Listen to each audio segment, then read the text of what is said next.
Magandang hapon po sa inyo lahat, aking mga subscriber at viewers.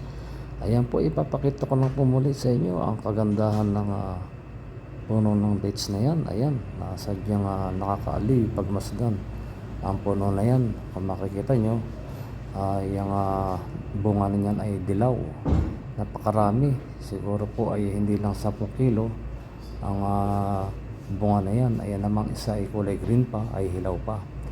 So ayan po, kung mapagmamasdan nyo ang puno na yun, ay napakababa talaga.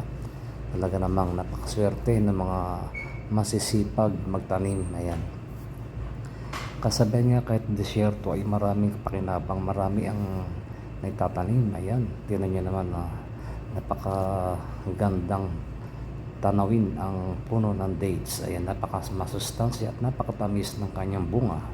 Kaya naman ganyan sila kasusi na mag-alaga sa mga bunga. Thanks for watching po. Mabuhay. God bless po sa inyo lahat. And keep smile araw-araw. Pawala ng stress. Goodbye.